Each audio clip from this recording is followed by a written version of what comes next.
great renown. Former four-star Navy Admiral James Ace Lyons.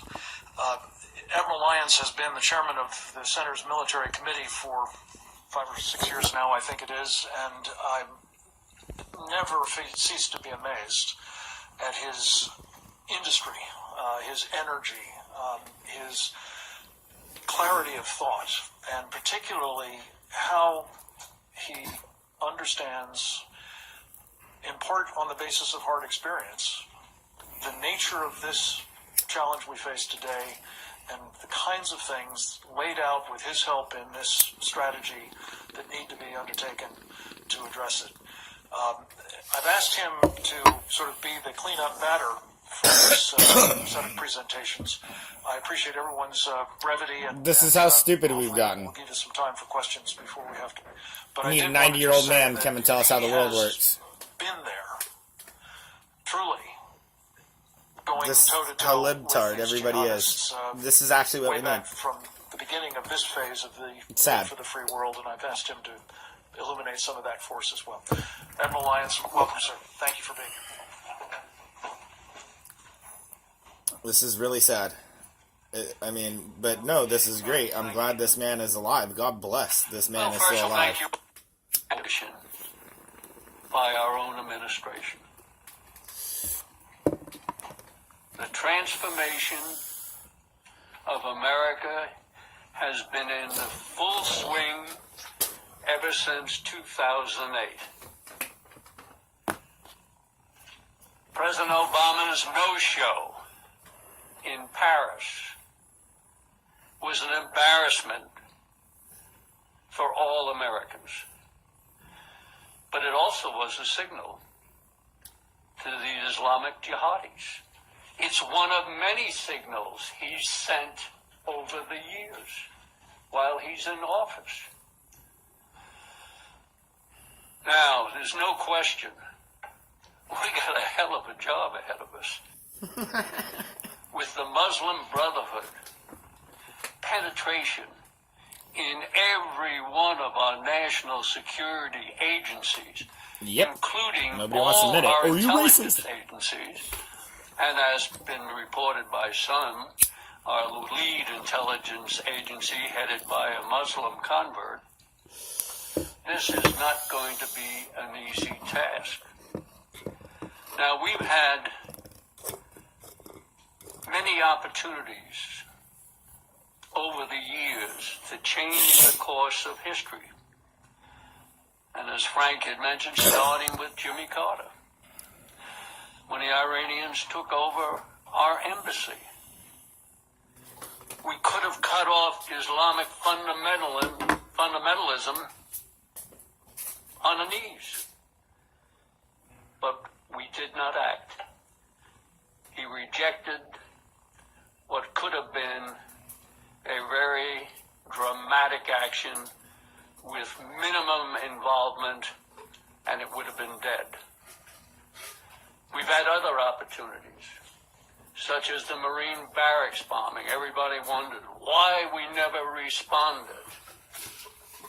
You know, I won't go into all those details in the interest of brevity, and Frank's shaking his head. He's getting ready to give me the hook.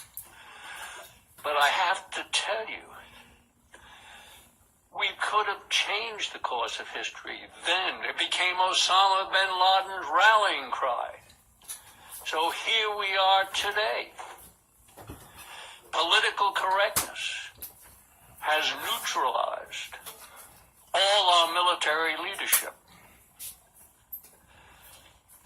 You know, I don't know how many of you saw Les Gelb's article yesterday. Any of you see it? He called for the entire firing of the entire executive branch of government. Unheard of, including Valerie Jarrett. Because he left one person out. The one man who really determines the policy. Now we have a new Congress. They were elected transformation of America, not to see how they could work with the president. This is pure nonsense. You know, we've been saying, people describe the threat. The threat is Islam. Let's make no mistake with it. There's no such thing as radical Islam, because I'd like somebody to give me a definition of moderate Islam. There ain't any. There ain't any. So, and I think it was Erdogan of Turkey who said it best. Islam is Islam. There are no modifiers. We've looked for a leader to come stand up and try to modify Islam. And it was previously mentioned here, on New Year's Day, President al-Sisi, standing before all the leading Sunni clerics, called for a reformation of Islam. Monumental. He then went to celebrate Christmas Mass at a Coptic church. Which is and awesome. Pledged to rebuild all the churches. That's awesome. Clearly, he better bring his insurance policies up to date. But this is momentum. And the administration didn't even give it the tip of the hat. Absolutely Sad. no acknowledgement. So it certainly tells you where their sympathies lie. It is up to this Congress. They've been given the mantle. We are giving them the game plan on how to proceed and prevent the transformation of this great country. Thanks very much. Back. Mayor Costa, ABIM News Agency. Most of the speakers spoke about political correctness as the problem.